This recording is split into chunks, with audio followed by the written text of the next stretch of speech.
মাচাঙে ঝুলে আছে অসংখ্য কচি লাউ। দেখে মনে হতে পারে এগুলো বুঝি বিদেশি কোনো হাইব্রিড জাতের লাউ, কিন্তু না, এগুলো আসলে আমাদের চেনা জানা সম্পূর্ণ দেশীয় জাতের লাউ।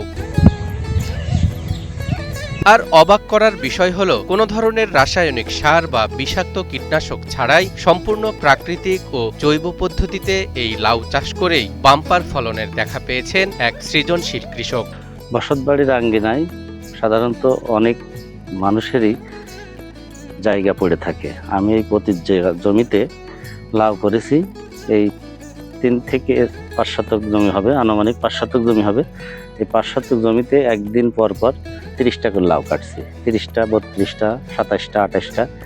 1 বিঘা জমিতে যদি এই লাউ কেউ করে, স্থানীয় জাত, আমার দেশি জাত, এই একদিন পর পর 100, 300, 350 লাউ কাটা সম্ভব 33%। রাসায়নিক কৃষির যুগে সবাই যখন অন্ধের মতো বিষ প্রয়োগে ব্যস্ত, তখন স্রোতের বিপরীতে হেঁটেছেন এই কৃষক। ক্ষতিকর রাসায়নিকের বদলে তিনি ব্যবহার করেছেন সম্পূর্ণ নিরাপদ জৈব সার এবং জৈব বালাইনাশক। এতে একদিকে যেমন মাটির উর্বরতা রক্ষা পেয়েছে, অন্যদিকে উৎপাদন খরচ নেমে এসেছে প্রায় শূন্যের কোঠায়। এই লাউ অন্যান্য জাতের থেকে এর রোগ প্রতিরোধ ক্ষমতা বেশি, বা আপনার এই লাউ যদি কেউ করে তাহলে জৈব সার বেশি ব্যবহার করতে হবে। লতা জাতীয় খাবারে, মানে যে কোনো লতা জাতীয় আবাদ, সেটা জৈব সার ব্যবহার বেশি করতে হবে। রাসায়নিক সার ব্যবহার করলে এটা পাতা পোড়া রোগ লাগবে, এই পাতা পোড়া রোগ লাগবে। আমি জৈব সার বেশি দিই, রাসায়নিক সার কম দিই, যার কারণে আমার এই মাত্র লাউ বেঁচে আসলাম। এখনো অসংখ্য লাউ আছে আমার এখানে। কম খরচে এমন বাম্পার ফলন পাওয়ায় লাভের অঙ্কটাও বেশ ভারী হচ্ছে। এই কৃষকের হিসাব বলছে, মাত্র 1 বিঘা জমিতে জৈব পদ্ধতিতে লাউ চাষ করলে মাত্র 3 মাসের ব্যবধানে সমস্ত খরচ বাদ দিয়ে লাখ টাকার উপরে আয় করা সম্ভব। এই দেশি লাউটা যদি 33% কেউ করে, এই 33% খরচ হবে সর্বোচ্চ 25,000-26,000 টাকা মতো, লেবার টেবার দিয়ে, সুতা দিয়ে। এই দেশি লাউটা আপনার 1 লক্ষ টাকা বেচা সম্ভব। 45-50 দিন হারভেস্ট চলবে। 45 দিন পরের থেকে ধরা শুরু হয়, আরও 45-50 দিন বেচে কিনা করা যায়।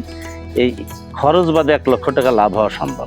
চুয়াডাঙ্গা সদর উপজেলার ডিঙ্গেদহ হাটখোলা গ্রামের কৃষক দোয়াল্লিন মোল্লার এই অভাবনীয় সফলতা এখন আর নিজের মধ্যেই সীমাবদ্ধ নেই। তার এই পরিবেশ বান্ধব উদ্যোগ দেখে এলাকার অন্য কৃষকরাও এখন জৈব পদ্ধতিতে সবজি চাষে আগ্রহী হয়ে উঠছেন। আমাদের যে লাউটা চাষ করা হয়েছে, এটা দেশি জাতের লাউ। এখানে কোনো কীটনাশক ব্যবহার করা হয়নি, সম্পূর্ণ ফেরোমন ফাঁদ আর ইয়েলো কার্ড ব্যবহার করে লাউটা চাষ করা হয়েছে।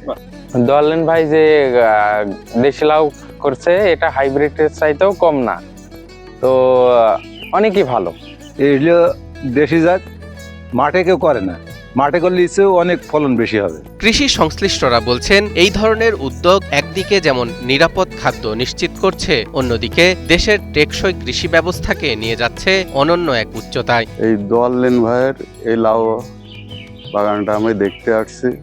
এটা একটা দেশি প্রজাতির লাউ, যে এত ধরে আমি এর আগে প্রথম দিন দেখি নাই। অল্প খরচে অধিক লাভ আর নিরাপদ সবজি উৎপাদনের এই উদ্যোগ আমাদের কৃষি খাতে নতুন এক সম্ভাবনার বার্তা দিচ্ছে। সঠিক পরিচর্যা আর দূরদর্শিতা থাকলে যে নিজের ভাগ্য বদলানোর পাশাপাশি সমাজকেও আলো দেখানো যায়, চুয়াডাঙ্গার এই কৃষক যেন তারই এক উজ্জ্বল দৃষ্টান্ত।